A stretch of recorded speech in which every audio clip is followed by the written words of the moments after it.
स्नेहलता जैन। पूछिए गोदा जी। तीनों गुरुदेव के चरणों में नमोस्तु नमोस्तु नमोस्तु।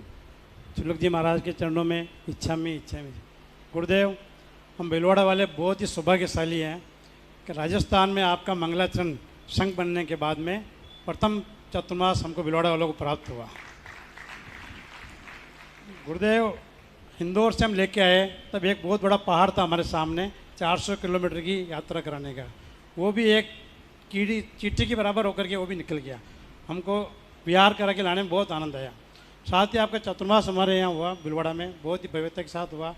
आपने एक वेदी को देख करके जो आपने भाव बनाए थे स्वर्ण वेदी के, आपके एक 10 मिनट के प्रवचन से हमारे यहाँ करीबन 1 किलो के लगभग सोना इकट्ठा हो गया था। वो सोना हमारे यहाँ वेदी में लग करके वेदी पूरी कंप्लीट हो गई है। वेदी ऐसी बनी गुरुदेव, उसका बखान मैं नहीं कर सकता यहाँ। जब आप भीलवाड़ा आएंगे तब देखेंगे, तभी आपको पता पड़ेगा कैसी वेदी बनी है।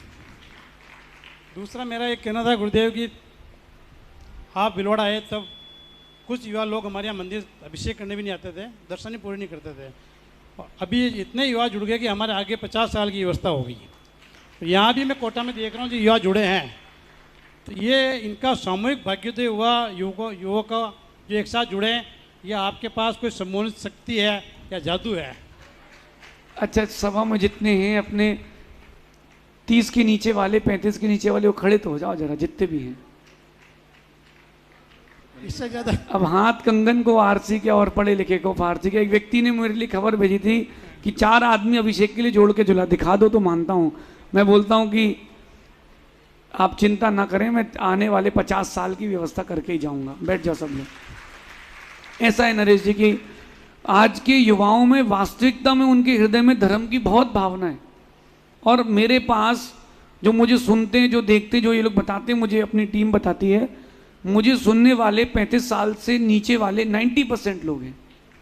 और मुझे खुशी इस बात की होती है कि चलो जो कभी जिनवाणी सुनते नहीं थे, खोलते नहीं थे, वो जिनवाणी के श्रवण के लिए बैठे हैं। आप देखो कि शिवरात्रियों में भी युवाओं की संख्या ज़्यादा है। ये क्यों है? क्योंकि जानते हैं कि धर्म क्या है। आपको बच्चों को एनकरेज करना चाहिए। माता पिता क्या करते हैं? उन बच्चों को पिंच करते हैं, टोकते हैं। टोकना नहीं चाहिए, उनको भावनात्मक तरीके से समझाएं। आपके दोनों बेटे, चाहे आपके मित्र के बेटे हों, और भी अपने भीलवाड़ा के अनेकों बच्चे जुड़े हैं, उनको मैंने कुछ बोला ही नहीं। अप्रमित सागर जी ने भी उनसे कुछ बोला नहीं, सिर्फ इतना ही बोला था कि कल अभिषेक करने आना। एक दिन उन्होंने एक दिन अभिषेक किया, उनको लगा कि हाँ ये मेरी क्रिया सही है। उसको आप भावनात्मक तरीके से जोड़िए। कोई सम्मोहन शक्ति नहीं है। अगर सम्मोहन शक्ति होती तो जो 2-4 लोग वेदी के लिए विरोध कर रहे थे वो भी सम्मोहित हो जाते। हम तो अज्ञानी हैं, हमारे में कहाँ की सम्मोहन शक्ति है? सम्मोहन शक्ति तो भगवान में है। भगवान की इच्छा थी तो आपके यहाँ सोने की वेदी बनी है, और भगवान चंद्रनाथ स्वामी की इच्छा होगी है, और यहाँ पर भी बहुत जल्दी चांदी की वेदी बन के रेडी हो जाएगी।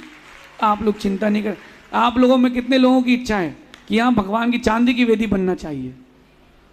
कितने लोगों की इच्छा है? अच्छा, कितने लोगों की नहीं है? वो हाथ उठा लो।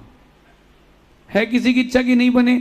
इसका मतलब देखो, जिनको समस्या है वो समाधान में कभी नहीं आते। उनका विकल्प ना करें। वो सभी जगह आप कितनी अच्छी फसल लगाओ, 2-4 तो घास और वो कुकुर मुत्ते वाले पेड़, जंगली बेशरम वाली फूल उगाई जाते, उनकी चिंता नहीं करो। हाँ, क्या बोले नरेश जी? 2-4 नंदे सब जगह होती। हाँ, वो मैंने जो बेंगलुरु भीलवाड़ा में कहा था कि हर घर में 1-2 नंद तो जरूरी है। 1-2 नंद ना हो तो फिर वो भोजन पचता भी नहीं है। तो विकल्प नहीं करें।